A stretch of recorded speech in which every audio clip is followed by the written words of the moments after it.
Cream biscuit ഇട്ടു, പുതിന ഇല ഇട്ടു, കറിവേപ്പില ഇല ഇട്ടു, വാഴയില. വാഴയില കൊണ്ടുതരാൻ പറഞ്ഞാൽ വാഴ മുഴുവൻ കൊണ്ടു തന്നിട്ടുണ്ട്. സാരമില്ല, ഇതും ഇടാം. വാഴ ഇട്ടു. ഇത്രയും ബുദ്ധിമാനായ സയന്റിസ്റ്റ് എവിടെയെങ്കിലും ഉണ്ടോ? എന്തൊരു കരിഞ്ഞ മണം. അമ്മേ, എന്തോ വീഴ്ച വീണത് എന്നെ നടുവൊടിഞ്ഞെന്ന് തോന്നേ. ഇതെന്താ ഇതെങ്ങനെ ഇവിടെ വന്നേ? അതെ, ഞാൻ കണ്ടുപിടിച്ചു. സയന്റിസ്റ്റ് രാജു, നീ വിജയിച്ചു. ഇത്രയും നന്നായി നിനക്ക് ചെയ്യാൻ കഴിയുമെന്ന് ഞാൻ വിചാരിച്ചിട്ടില്ല. ഇനി നാട്ടുകാരൊക്കെ നിന്നെ മേലേക്ക് ഉയർത്തി നിന്നെ അഭിനന്ദിക്കും. നീ നോക്കിക്കോ.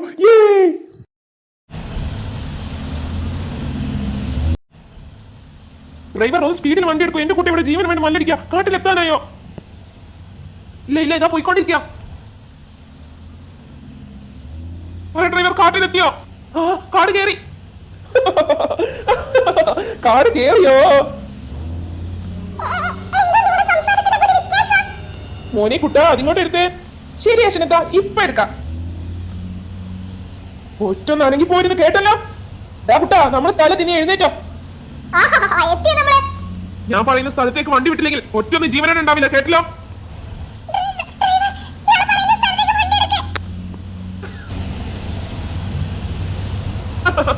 അങ്ങനെ വഴിക്ക് വാ. ആരും ശബ്ദമുണ്ടാക്കാൻ പാടില്ല. ശബ്ദമുണ്ടാക്കിയാൽ ഒറ്റൊന്നും ജീവനോടെ ഈ ബസിന്റെ വെളിയിലേക്ക് പോവില്ല. കേട്ടല്ലോ.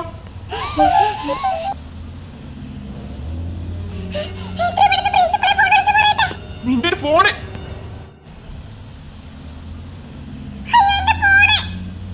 പറഞ്ഞത് കേട്ടല്ലോ. ആർക്കും ഫോൺ ചെയ്യാൻ പാടില്ല. ഗുംതലക്കടി ഗുലാവ, ഈ രാജു സയന്റിസ്റ്റ് ആരാണെന്ന് ഇന്ന് എല്ലാവരും അറിയും. ഇത്രയും കാലം ഞാൻ കഷ്ടപ്പെട്ടതിനെല്ലാം ഫലമുണ്ടാകാൻ പോകുന്നു. ഞാൻ കാണിച്ചു തരാം. ഇതെന്താ പ്രവർത്തിക്കാത്ത? എനിക്ക് തോന്നുന്നത് ഇതിന്റെ ഉള്ളിൽ സ്പീഡിൽ പോണെന്നാ. വീട്ടിൽ പോയി ബൈക്ക് എടുത്തിട്ട് വരാം. അല്ലാതെ എന്നെ കൊണ്ട് പറ്റുമെന്ന് തോന്നില്ല.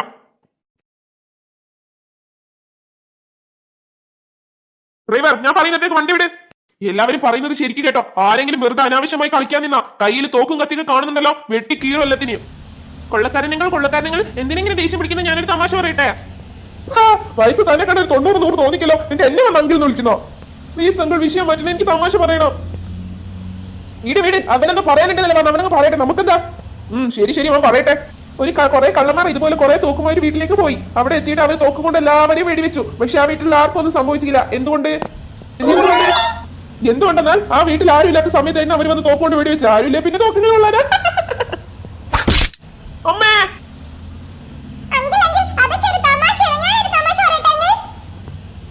പറഞ്ഞു തൊലക്ക്.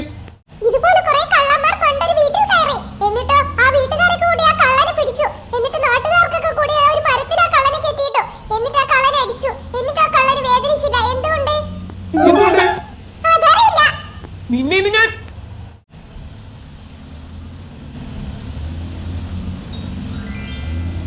എടാ, നീക്ക പറഞ്ഞ തമാശ കേട്ട് ഭൂമി ഉൽക്കാൻ വരെ വന്നടാ. അയ്യോ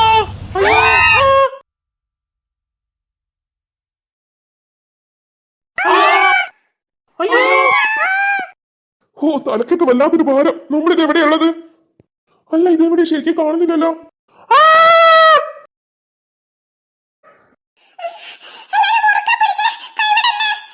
എടാ പൊട്ടാസ്, ബസ് ഇപ്പൊ പറയുമ്പോ നമുക്ക് രക്ഷപ്പെടാം.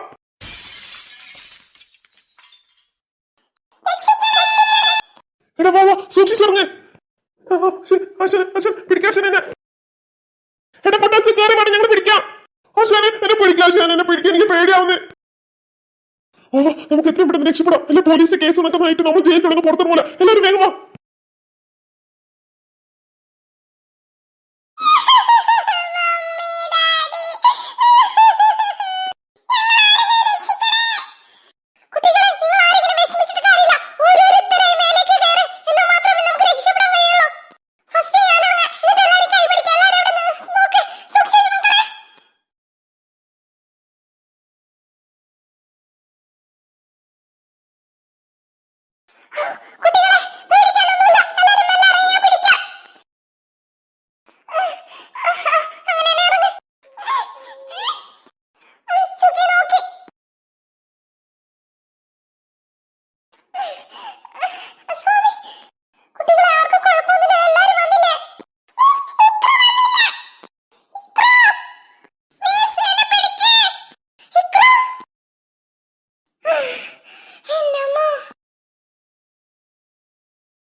ഞാൻ വന്നു. ഇനി എനിക്ക് എത്ര പെട്ടെന്ന് ഇതിനുള്ള കയറണം. എന്റെ അമ്മ എവിടെ വെച്ച് മാജിക് ഹോൾ എവിടെ?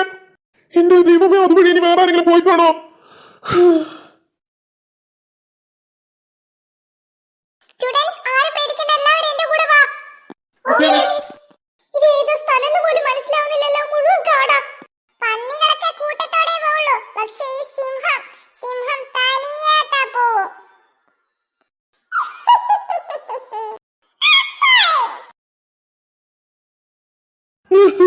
കഷ്ടപ്പെട്ട് ഒരുപാട് നാൾ ഉറക്കൊഴിഞ്ഞ് മനുഷ്യന്മാരില്ലാത്ത വേറെ കാലഘട്ടത്തിൽ പോകാൻ വേണ്ടി ടൈം മെഷീൻ കണ്ടുപിടിച്ചപ്പോ ഇങ്ങനെയൊക്കെ ആയിപ്പോയല്ലോ. നിങ്ങളെ ഞാൻ വെറുതെ വിടുന്നു വിചാരിക്കണ്ട.